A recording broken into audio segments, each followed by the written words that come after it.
And some of that depends on whether you're going to commute or live there, right? But that's something that is not super dumb to think about, because if you go and you live at college, one of the things you are deciding about isn't just where you're going to college, but you're deciding where you're going to live for 2 years and what that's going to be like. Who are you going to live around? What is how nice is the place you sleep? How good is the food you eat? All that type of stuff. How nice is the weather? Right? All that stuff.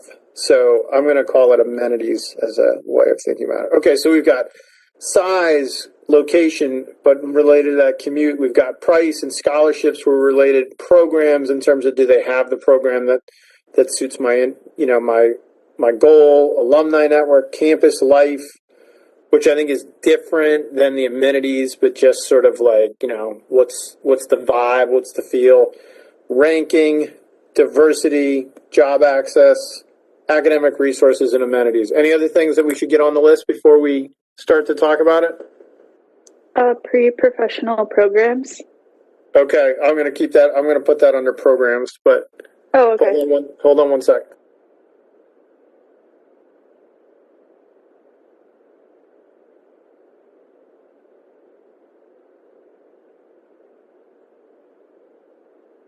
Okay, super sweet. Okay, any others? We're good? All right, well, let's talk about some of this stuff. So, where should we start? What I wanted to do a little bit is talk a little bit about how you could consolidate some of these considerations. So that's only a list of 10, but that's a lot of variables to balance if you had a list of 10 things, right? That's really hard to know what school takes the lead if you're trying to do 10 different kinds of calculations between schools. So let's see if we can't group these into two broad categories. I'm going to type this into the chat, okay?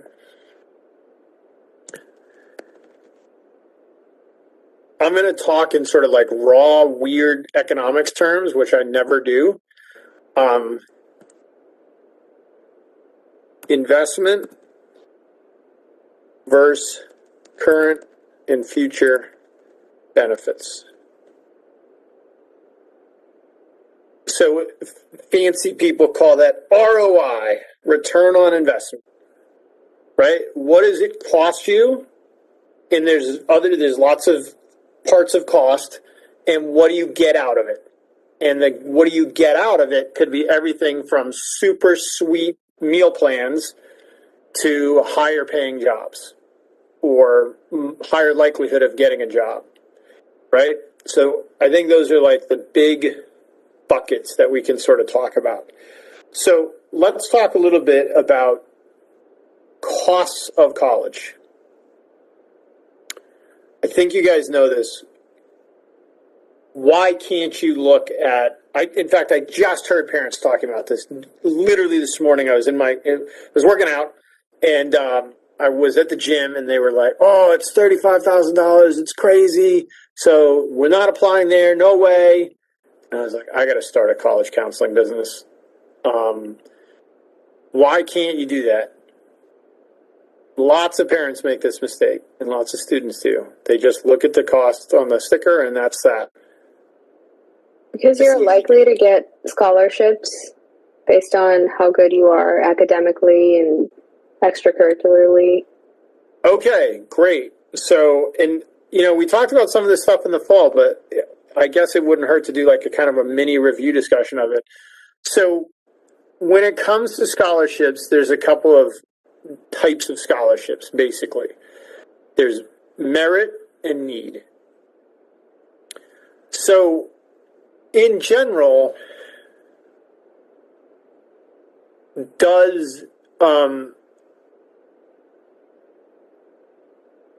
trying to say this. Which do you think varies more? What's happening, Donna? Oh, you were sharing something. Which do you think varies more from school to school? The merit-based need they might offer you, or the need-based aid that they might offer you? And it's a little bit of an impossible question because a lot of times it's a shell game that they call it this, but it's really that. But what do you think varies more from school to school, merit or need?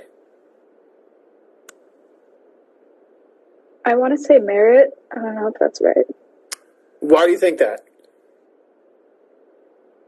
Because I was thinking that because let's say it's like a private institution, I feel like they're more likely to give out money because of it being kind of like a smaller college, and they can provide that. While like a bigger university, they're going to have a lot of applications, and there has to be some way for them to like really differentiate between everyone, so they have like really high like merit qualifications, or they just don't have the resources. That's what my guess was.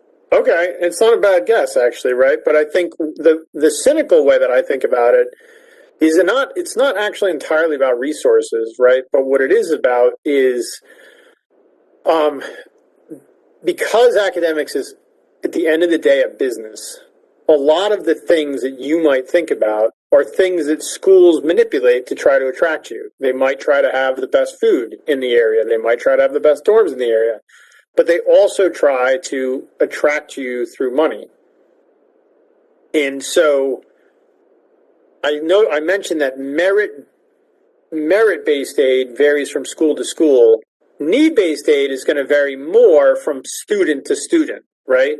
Your financial situation is going to impact your need-based aid, right?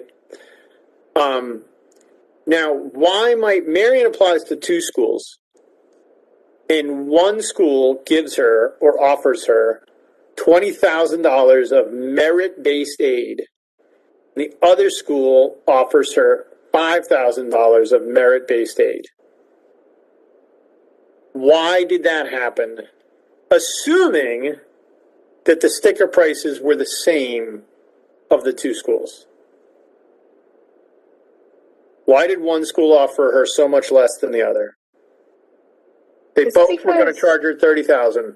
They don't want me. That's actually exactly right, Marion. Because now it's sort of right? One school offers you less because they know that there are other factors that might make you more likely to accept there, such that they don't have to buy you by giving you a bigger discount, right?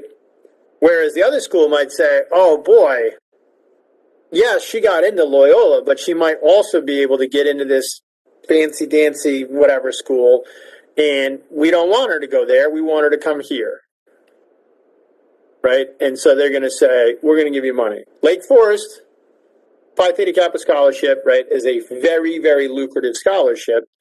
And that is in part because just about everybody who's in this room should be able to get into Lake Forest, right? Like they would accept if you have a 3.5, 3.6, whatever, you're in the Harper Honors Program, you have a high likelihood of getting into Lake Forest College. So that means that you also have a likelihood of being able to go elsewhere. So they need to make themselves competitive by not giving you the financial reason to go elsewhere. If you go elsewhere, they want it to be for some other reason, right? So they want to be competitive by having a very specific audience because they're a small school. They want to be competitive by being very user-friendly. They send a rep and they work with you and they work very closely with you, and they also don't want to scare you away with their enormous, insane price tag, right? And they want economic diversity, which is why they're really good to transfers, I think, coming from community colleges and very supportive. Right. And I should make this clear, too. Need-based aid does also vary from school to school. And that is usually also like a function of resources and things like that. Ivy League schools actually offer usually tremendous amounts of need-based aid if you can get into the school, because they have crazy amounts of money. And if you're a mad genius, they don't want the reason you don't go to Harvard or Yale to be that you have no money. And they have lots and lots of kids paying $100,000 a year to go there, and so they can afford to have a lot of need-based aid too. right? In fact, why wouldn't Yale or Harvard give you merit-based aid? They'd give you need-based aid. Because you have to be like that top, like everyone that gets in there has to be that top scholar. So, yeah. And they're not luring you away from anywhere. There's no like, oh, like we've got to throw money at Marion or else she's going to go to, I don't want to be mean to some school, but a non-Harvard and Yale kind of school, right? So they don't have to attract you that way. But they know we want amazing people, right? And they might be trying to diversify their student body in many ways, or they just might want amazing students, period. So the sort of number one lesson about cost is that you don't know cost until you apply. It's so simple, but it's the most important thing for you to remember is that don't ever not apply to a school because of the cost, because you don't know the cost until you apply. So that's lesson one. Lesson two about cost is you should always apply, and I know your high school counselors tell you this, but they mean it in terms of getting in. You should apply to different levels of competitiveness in terms of getting in, because imagine the school that was the hardest to get into and that you get into. They're going to give you less money than a school further down the line. And then what you have to decide about, and this is where this is going to get us into the heart of our discussion, if it's going to cost me a total of $30,000 less dollars, I'm going to type this in, and I'm making these numbers up as I go on, so don't hold me to it, okay? I'm going to save $30K by going to school A over school B. Okay? Here's my question for everybody. Why go to school B? Or is it, tell me what would it take for you to go to school B instead of school A? School A is going to save you 30 grand. If you get a better job from school B. Okay, better job. I'm going to write this down. Better job, school B. And we're going to think about that together in a minute. Okay? What else? What else would it take? Probably like better network or like programs. Okay. Like it has more to offer. Programs, network, that's all going to tie into this idea of getting a better job. Okay. Now, I want to do something weird. What if you could only save $5K by going to school A? Now, why might you choose school B? It's not worth it. Like the job, imagine that, like, let's take the job opportunities out of it. They're roughly comparable schools in terms of your job prospects. So one's $5,000 less. Why would you go to the more expensive one? Or would you? If they have better food or dorms, maybe Okay. the gym is better. So what do you think about what Varshita just said? I'm curious. How many of you would say, what? Better dorms ain't worth $5,000? And how many of you would say, no, for sure, it's worth it?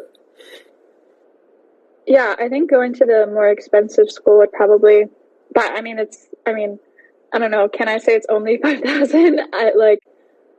If we're considering that school B is the more expensive one, but has a lot more to offer for the student, it's kind of like a give and take, like what Garcia said. It's like if that investment goes through for you to then get a better paying job, then it's like, then you should go there.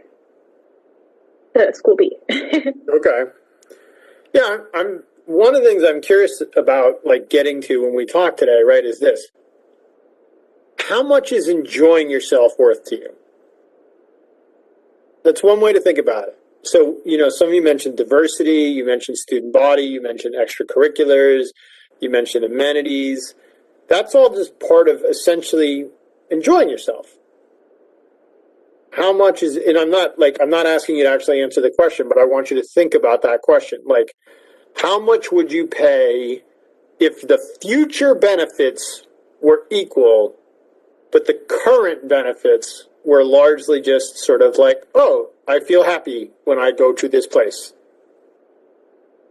Right? It's a thing that I think most students forget about when they are thinking about going to college, and is most hard for the last 2 years, because when you can't go to campus visits, it's hard to get a sense of that. It's hard to get a sense of like, oh, well, this is more pleasurable than that, So what things do you think, Marcia mentioned a couple, what things do you think factor into enjoyment? That's it, just enjoying your time at a college. What are things that you think like fit into that umbrella? So forget about future employment chances or anything, just list as many things you think of that would make your time at college more or less enjoyable. Diversity is a big one. Okay, diversity is a big one. Clubs and activities. Okay. Like if they have clubs that like are in my interest, I could do that. Okay, yeah. And where also are the colleges? Sorry? Like where are the colleges? If it's like in Chicago or like Urbana for UIC versus U of I.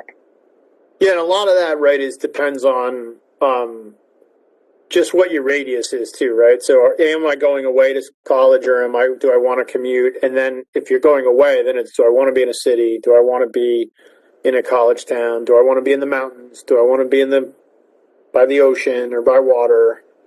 That kind of stuff. Sure. What else? Things that impact your enjoyment of a place.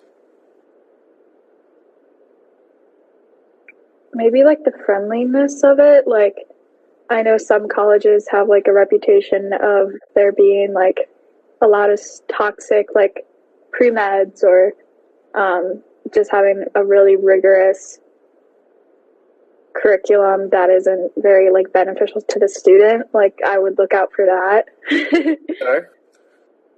It's interesting. Tamasian knows this, right? I mean, you went there as a graduate student, but University of Chicago, infamous for being a stress factory.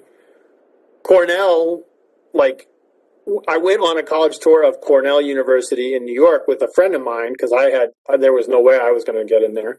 And they were like, this is the canyon that people would sometimes throw themselves into to commit suicide. I'm like, that's the weirdest thing to point out on a college tour. And they were like proud of it. Like, it's really stressful to go here.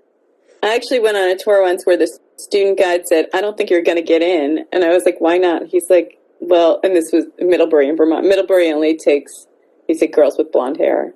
And I laughed. I thought he was kidding, and he didn't laugh. That's interesting. Yeah.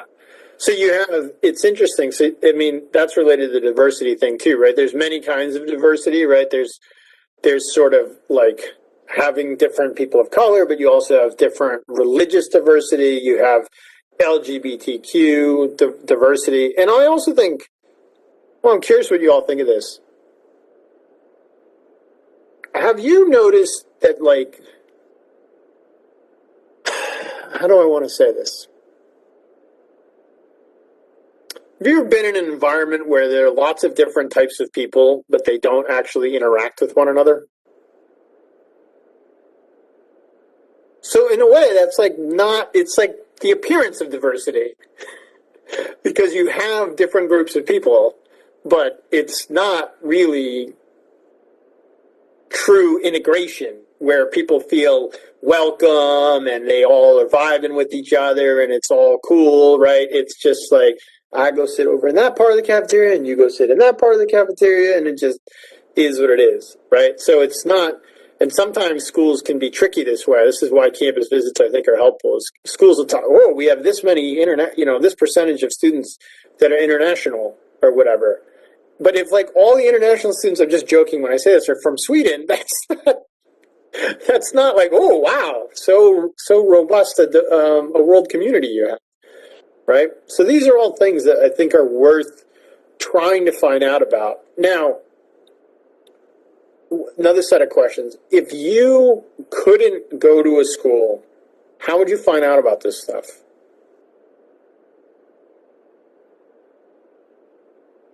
what people say about it. Okay, and how would you find that out? From alumni or people that went there. Okay. Or YouTube. A lot of people Sure. I've been seeing are like 10 things I wish I knew before like attending this school and that kind of stuff.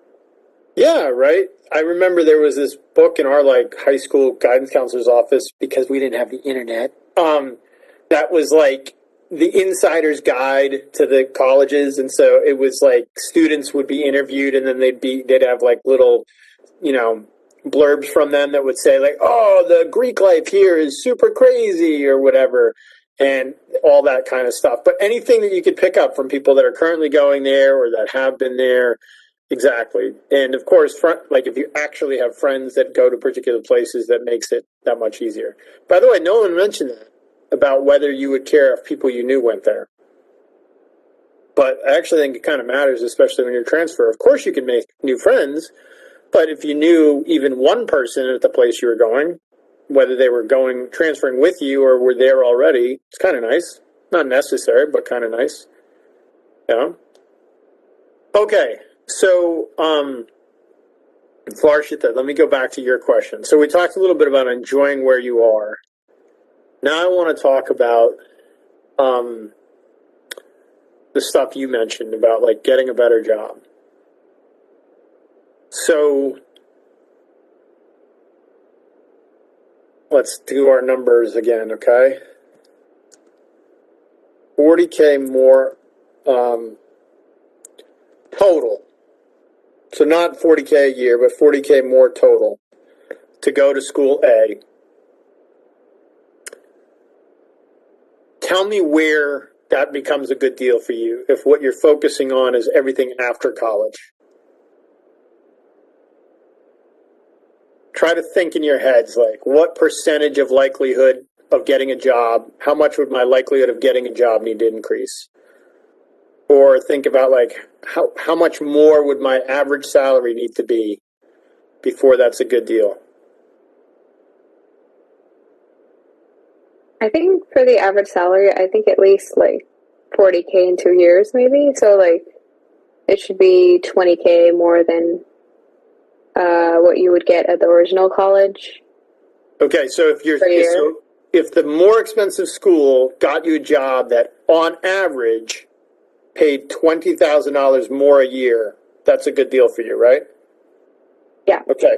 So if you got a job that was $20,000 more a year on average over 20 years, that is a $400,000 advantage. So that is a 10-to-1 return on investment.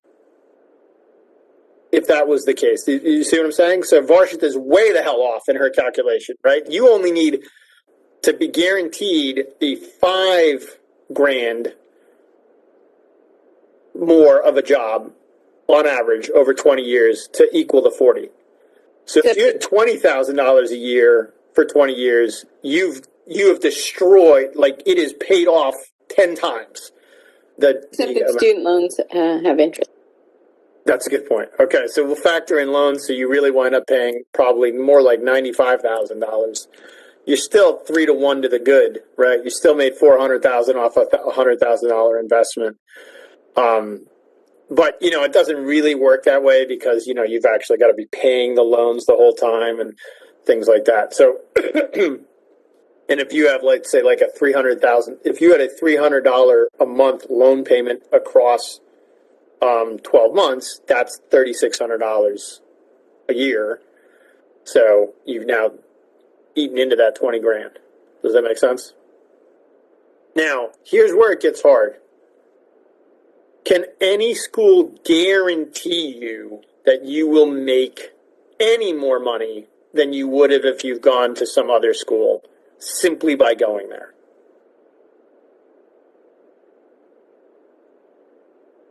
I mean, like really elite schools, like when we're talking about like University of Chicago, like I would expect that people are paying a lot because if you graduate from there versus if you graduate from University of Illinois at Chicago, like I would expect that, yes, automatically on your resume, people will pay you more.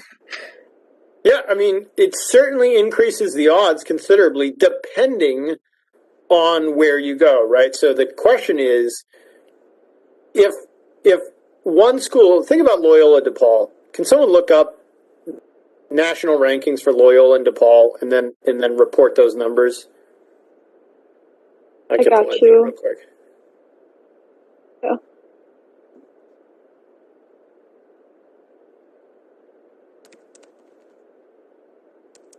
But do Loyola and DePaul have the like Garcia BC factor of like so many people in the area went to Loyola and DePaul that like the big hey? Yeah, okay, look, it looks like, let's see. This makes no sense at all. Oh, yeah, it does, okay. So DePaul is ranked, this is a Google search. I have no idea if it's reliable or not, okay? But a quick Google search says that DePaul is ranked 294th in national universities, and Loyola is ranked 118th. DePaul is ranked 29th in Illinois colleges, and Loyola is ranked 7th in Illinois colleges. That's a Google search. Now, so what do you think about that? That sounds like a big deal. That was half again as high nationally and substantially higher in Illinois. Imagine that those were true. Okay, it said which one for DePaul was 127? Yeah, that's what's hard about these numbers, right? So Faith's Google search came back different than my Google search. Mine said 62 for DePaul and 103 for Loyola. So I think the rank the organization that does the ranking like ranks it upon different factors that we don't necessarily care about, maybe. So I don't think we should rely on those too much. Yeah. Okay, that's good. Yeah, I'm super glad that you said that. Like, you actually have to do some digging to find. A lot of people use U.S. News and World Report as like the official rankings guide, but even that is like really hard. But imagine that, like, in your minds, just in your minds, Loyola versus DePaul, and one of those is ranked higher. Do you think that's the same as like Harvard versus Loyola? I think if you hypothetically want to take those rankings into consideration, like I don't think it should be the sole reason behind whether or not you choose to go to a school, and that's just kind of in me because I already committed to a school. So in my eyes, it doesn't necessarily the acceptance rate and the ranking doesn't matter to me as much as it does looking at my major and looking where the majority of people in my major go and where the workplaces that I'm interested in, like where the people that are in the higher ups, like what their alma mater is. And so I think more often than not for me, because I'm a business major, I've been looking more at kind of where I'm heading and what direction I'm going to over kind of what looks good on paper, if that makes sense. No, that's great. And what I was going to say is, like, so when we go back to the rankings issue for a second, then I want to talk about what Safa just said. The thing for the rankings issue, and Tamasian was starting to say something like this, is like, and Donna was saying it when you used your example, there are, I think, some tiers, but there's so much inside of most tiers that schools within the same tier, even if they're ranked several spots away from each other, it doesn't matter. They're the same basic school as far as employers are considering, right? Employers aren't going to say, like, they went to Loyola. Oh, my God, they went to DePaul. Amazing, right? Like, they think of them as equivalent schools. People hear Yale and Harvard, they think of that differently than they think of these other schools. So there are these kind of, like, tiering effects where, like, the name itself matters, but the name itself matters is drops pretty quicker than you'd think, right? Like you get out of the University of Chicago's and the Ivy League schools or whatever, and then they drop quicker than you think. So where'd you go undergrad, Tamasian? I went to Bates College in Lewiston, Maine. Okay, so Bates College is a super great liberal arts school in Maine that nobody in the Midwest has heard of. That's correct. So it has tremendous impact in the Northeast and very little out here, even though it's a fantastic school. See, right? It's highly, highly thought of. here's the object lesson. Yeah, but it doesn't have the name recognition that that a Harvard or Yale or whatever does. Here's the exception to that. Names matter a lot when you go to grad school. So a 3.8 from a school with a very high academic reputation will carry more weight than a 3.8 from a school with an average academic reputation when you go to graduate school. So it matters more with graduate school. I think that's right. The other thing is it depends on what kind of graduate school you want to go to, right? Like if you want to do PhD, a letter from someone who really knows you that you like wrote a senior thesis with is huge. So that's another thing to take into account that you might not get at a bigger school. So, but of course then, but I just wanted to mention that. No, it's a super good point. And that's to Safa's point. What was also important is that, like, weirdly, this tiering effect matters much more in non-pre-professional programs. You get very little value added by going to an accounting degree from an Ivy League school versus going to an accounting degree at Northern and DePaul, because accounting is accounting, right? You want to study English literature, you're getting the payoff because they think, well, that was a hard school to get into and a hard school to get out of, so you must be really smart because I don't know what skills you actually have since you were an English literature major, so I'm going to just trust the name. Same with philosophy. I'm just making a joke. Okay, so that's sort of the interesting trade-off, is actually the more professional your degree is, the less you actually have to worry about some of these tiering effects. But now let's shift to something Donna said. I think it was Donna said this earlier. What else could affect your likelihood of getting a job or a better paying job besides the prestige of the school? At a college, what else could play into that? So besides the name and the reputation. And I'm going to consider alumni as part of that. So what else besides those things? Maybe the opportunity. Sorry, go ahead. I was just saying, maybe the opportunity that the location gives you. For example, Marion was talking about how in Boston there's like a lot more internships for medicine and whatnot. So maybe if Marion got into like Boston University and also got into U of I, and I mean, since Boston University is better for medicine, she'd go there. But aside from that, she should also consider that like in U of I, there aren't as many internships and research programs for medicine, so she'd choose Boston. Yeah, actually, and you just said something interesting, Varshita, too, which made me think of this. Sometimes when you're thinking about where you want to go to college, you're also, without realizing it, thinking about where you might want to live after college. So a lot of people go to UIUC, right? I would say the majority of them don't then just live in Urbana-Champaign for the rest of their lives, right? They go down there for a couple years, and then they go somewhere else or back to where they're from, right? If you go to Boston, for example, for school, there's some likelihood that you will stay there because there's a built-in economic community for you to graduate out into, right? And so it's not that a school in Boston is necessarily better than UIUC, but the School of Boston is going to help you get jobs in Boston perhaps more than UIUC. So being located there has some advantages. Okay. What else? Well, someone had mentioned earlier resources, and I think that's important. So I've heard people mention like lab resources. What other kinds of resources at a college might help you get a job? Internship opportunities. Internship opportunities, fantastic. What else? The professors? Yeah, professors, especially with graduate school. It tends to be more about getting into graduate school. Your professors become important, right? There's one big factor that plays into whether you're more or less likely to get a job that we have not said yet. And it's the most obvious by far.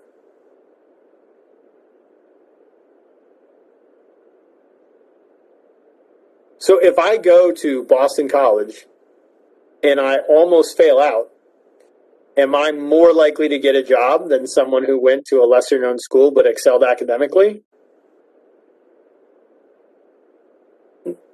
No.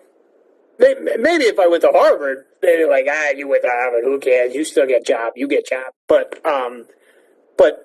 your academic performance impacts your ability to get a job. So here's why I mentioned this, Varsha, that when you talk about school A gives you a better chance of getting a job versus school B, right? That totally depends on whether you utilize the resources. The fact that they're there is actually irrelevant if you don't utilize them. And so a lot of it has to do with your performance, and a lot of your performance has to do with the other things that we talked about at the beginning. Do you feel welcome? Is it an enjoyable place to be, right? Is it actually, like, maybe you were not mature enough to go to a place, like, I remember Tamasia and I went to a conference in New Orleans, and I was walking down Bourbon Street, and I thought to myself, if I went to school at Tulane, which is right outside New Orleans, I would fail out within 2 months, because your access to alcohol is non-stop. And if I was 18 years old, and I was a very good boy when I was in high school, and my mom was she made sure of that fact, right? I was also pretty awkward, so it wasn't like she had to watch me that hard. But if I went off to college, I would have been like a dog off a leash, and it would have been a mess. So, like, thinking about kind of knowing yourself, like if school has a tremendous party reputation, that could be a recipe for disaster, right? It can be just as destructive as a school having a reputation for being stressful, right? Because there's like the nice middle ground of enjoying yourself. So some of it has to do with like knowing who you are. You guys, in some ways, you all have an advantage that you, for the most part, lived at home for the first 2 years of college. You don't have quite the like.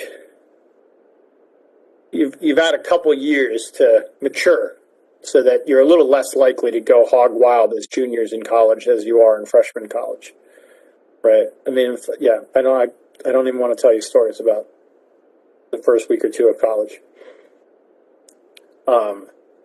But those things matter when you go, right? So when you're picking a college, I think a lot of it is, so let's review because we're coming up on 5 o'clock, okay?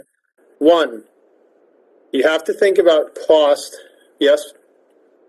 Division? Oh, no, I was just numbering for you. Oh, thank you. 1, you have to think about cost, but you cannot know costs until you've already applied and you got your financial aid package. Only then can you even know cost. And then, once you know cost, you have to think about 2 things. You have to think about the benefit, all of the benefits of while you are there, right? Maybe, and this varies widely from person to person. Maybe the most important thing for you, because you're a parent, is you need a commute of 30 minutes or less. Nothing else matters. Like, the number one factor is you need to be able to commute in a small amount of time, period. Or you're not a parent, but you're going to plan to live at home. And so, like, the number one factor for me is that I need my commute to be reasonable. And then it's just simple. You get your compass out, because does anyone still have compasses? I don't know. But you get out the little, whatever tool you use, and you draw a little circle, and you see how big that circle can be and what schools are inside of it, right? And then these are my options. And then you have to figure out future benefits of going to that school, right? Your return on investment over the long term. But the thing that's important about that is you can't, name matters, but it doesn't guarantee you anything because there's other variables. Safa mentioned some of them, right? Your program is an important variable. Your program's reputation in the local community matters, right? So you're going into business, Safa, and where are you thinking of, where you've already committed, I think, right? To? DePaul. DePaul. Excellent reputation for business school, right? Right in the heart of Chicago. You're coming into a metropolitan area with millions of people in it, right? So good, strong alumni base in the Chicago area. It's perfect fit, right? Are you planning on commuting to DePaul? So far, yeah. If I end up getting a job, then I might think about moving there, moving down. And do you like cities? I do like cities. Okay, good. So Say it again. I like taking the train too. So. All right, so it's like you have found, I think, like a really ideal fit. And I'm not just saying that. Like, I think it's a perfect fit. And you could have gotten into a school with some bigger name in some other state, I'm sure. Or you could have gone to a school that was cheaper. Perhaps. I have no idea what the package was, right? But it's that Safa's a good example of like, that's the right fit for her. But if Adriana is like, I like to be in the mountains with just other women, then DePaul would be a bad place to be. That sounded weird when I said it, but like wanting to go to an all-women's college. So, right? Some people that would be like a high preference, right? Or perhaps you want to go to a religiously affiliated school because it fits your values, right? That those things are really the things that matter. You know, we talk about diversity, but the flip side of that is some people would say, I actually kind of want, we might, you know, people disagree about this, but there are people who would be like, I want people who are similar to me in my faith or in my whatever central life values I have on, right? And that's what they're prizing. I think that's okay. So, what, like, I know we're up against 5, but let's have question and answer time for just a couple minutes. And I will pretend to know things I don't know. I'm just curious, but like, how important is the name when you are like applying for like pre-med or pre-dental or like that kind of thing? Does the name still like, does the name not matter anymore and more about just like your academic performance? Or I would have to ask people who in that world more. My suspicion is that it matters way more in what Pameja and I were saying earlier. Like if you go for philosophy or history or poli-sci or sociology, that stuff, the name matters more. But in those, you know, the brutal truth of it is that the single biggest factor for med school is your MCATs. Your period. MCAT. But by the way, the schools will often have average MCAT scores that they will post. First of all, an acceptance rate to med school and sometimes average MCAT scores. Those are both important because also it depends on what kind of med school you want to go to, right? Like there are a couple med schools in the area here that are not particularly prestigious and that a lot of local colleges send people to them. I think that Roseland, for example, right? So looking at what med schools people get into, like my brother always complains about Bates, and I'm like, you know what? He's like, oh, and they had such a low med school acceptance rate. I'm like, they did you right. You aced the MCAT. You went to Jefferson in Philadelphia, so shut up, right? Looking at that average score and at med school placement, those should both be on a site. And that's, and you know, and the same is true LSATs for law school. There are some graduate schools where there's just sort of that factor that's like the test score is the big thing. Yeah, those programs are and there is, this is a little in the weeds, but I don't know if you guys know this. There's a huge difference between med school and law school, and it's actually pretty controversial. So, and a lot of people have criticized the law school model. So the law school model is, no, let's use med school first. The med school model is probably the healthier model. It is super hard to get into med school. They choke down the intake valve as far as they can. And what that means is that you don't have a ton of people graduating med school who can't go get jobs. You go through med school, you're usually going to be able to get a job as a... The joke is, you know what they call the person who graduates last in med school? Right, doctor. Law schools don't do that. So law schools are like undergrad institutions in that you can get in somewhere. And the problem is then you have a huge huge disparities in income coming out of law school. Huge. People making $400,000 or $500,000 a year pretty soon out of grad school, out of law school, for people who are, they try to start their own practice and they scuttle around, making $50,000, $60,000 a year. And, it's not even sometimes. Yeah. So it's, that's a huge thing to be aware of, is that, like, it is at grad school. And this is important when you guys talk about programs and stuff like this. Grad school is when all that stuff matters way more than undergrad, because most places, you just need enough opportunities to be able to go and, like, you don't need the best research facilities. You need to have done research. You don't need the best availability of internships. You just need to have done an internship. So people get bogged down in, like, well, this has better than this. Well, who cares? You only get one. Like, you can't have 20 internships just because they have the biggest internship office in the world, right? You just need enough of resources to help you do what you want to do. In graduate school, that stuff matters because, I did cutting edge research on the astrophysics of astroparticles. I think those are words I made up. So don't overvalue programs. I hear a lot of students say this, like, I'd go to Elmhurst, but they don't have my program, exercise science. But they have a program called kinesiology, which is just the same program, not called exercise science. I don't mean that literally, but I've heard things like that, right? Where, like, often schools have a variety of programs, and usually they'll be pretty close to yours unless you're in a very specialized program, right? So I've had students who wanted to go pre-vet. So they wanted to go to a school with a pre-vet program. Fine, and there are such places, but if you look at veterinary schools, many, many schools that feed veterinary schools don't have pre-vet programs. In fact, most schools don't have pre-law programs or even pre-med programs. You're a bio major usually. Yeah, you major in something related to your field. Sometimes they want English majors. You just need to have taken a ton of science, so it usually makes sense to be a bio major anyways. But yeah, it's helpful to think about that.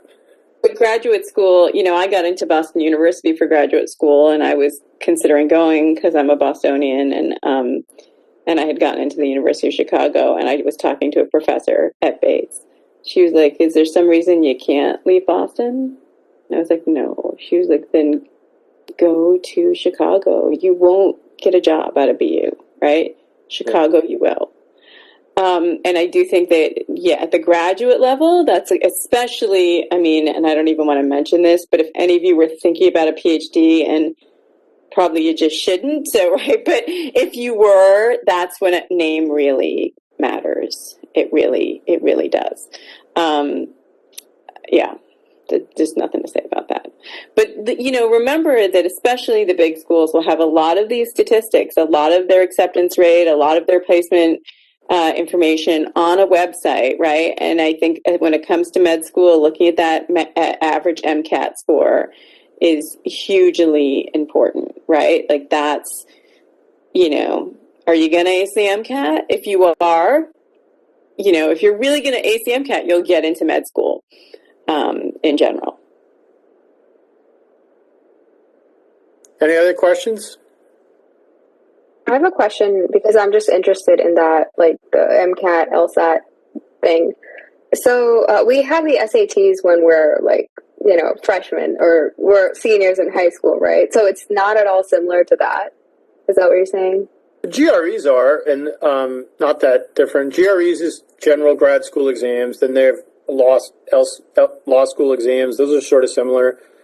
The MCATs are just more special. They're specialized in the kinds of knowledge you would need to go to med school. Science. And there are specific GREs. Like I took the English literature GRE, right? And that score was also significant for getting into an English PhD program. So it depends on your field. There may be like a specific GRE that's kind of like that. The only difference is, I think, that like the GRE, it is kind of, even if you take like a topic one, I think it tends to be weighted less and say like the MCAT is like, you know, the skill or you don't. And the GRE is a little hit or miss. Like the year I took the GRE, it was so leaning Victorian lit. And fortunately, I knew a lot about that. But I remember there was only one Renaissance question. It was a quote from the Duchess of Malfi. And I was like, Nope, are you nerd alert. kidding me? We're nerding out.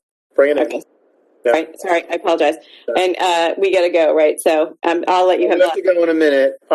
But yeah, and you know what? We should, some other future session we should have, and we could bring someone in who's better at this than we are, is the ethics of this is really fascinating. And what I mean about the ethics of it is like the fact that test scores matter so much, and the fact that like access to resources is a high predictor of test scores, because test scores are often predictive of you knowing how to take the test, and that often means test prep classes and whatever. But one of the things that's important when we talk about return on investment is like knowing the things to put your time and effort into. And if you want to go to med school, like, yes, you need good grades, but you need to study for the MCATs like it's your job. Like, it is important. And you need to, like, if you need to borrow money to take a prep class for the MCATs, you should probably do that. It's probably worth it. And things like that matter. And it's not fair and it's shitty, sorry, but it's, but those things kind of do determine some of that stuff. In a way, one of the things I like about Harper is that it transferring usually washes out the high priority of the SATs, right? And then they care more about your GPA, which seems to me to be more fair, because you guys, it's like, yeah, you're doing college level work. Tamasian and I know what college seniors look like, and we know what grad students look like, and we know if we say, oh, Marion's like, you know, okay, no, I'm joking. Marion's one of the best students I've had and is on par with early stage graduate students already, that matters, because that's a college professor saying that. And I think that's more fair to students than SATs. In the spirit of honesty, like, I was kind of a so-so student through high school and a lot of college, and I had, you know, I knew how to take a test, and I knew how to write pretty well, and I was able to skate on that. It's not right, but at some point, it's hard work is what differentiates you from everyone else anyways. And that's the last thing I'll say as we close here, is that when it comes to helping your success after college, don't forget everything beyond the classroom. No one, when I look for jobs, asks me about my GPA. No one. Okay? Grad school, yes. Jobs, no. Tell me what qualities you possess and demonstrate to me. Okay, well, leadership, I was president of the rowing team, blah, blah, blah, blah, blah. Initiative, I started this business, and it's all that stuff. It's all that stuff that they care about. They don't care about your GPA. And so the number one mistake I think students make in college is they ignore everything else for their GPA. And it is a detriment to you as a human being, in my humble opinion, because you become tunnel visioned. But it also doesn't even help you practically, because they care about all the other stuff. Nobody, if Tamasian went for a job, like a not grad school job, and she'd come out of Bates, they wouldn't say, like, I have one Renaissance question for you and a few Milton questions for you. No. I was interviewing for reporting jobs, and they were, and the fact that I was editor-in-chief of the paper was That's huge. what they care about. And then they were like, oh, we love that you speak French, because in New England, French is kind of the second language. But, yeah. Yes, only way up in Maine, because they're by Canada. Yeah. And Nouvelle Hampshire aussi, hein? Ça c'est très, très, très. Nerd alert. All right, everybody. It's good to see you. I hope the rest of you whose cameras are not on are there. Oh, Taylor's there. Are you raising your hand, Taylor? Or are you waving by? Well, goodbye. Go away. Bye. Thank you. No. Well, I had a quick question that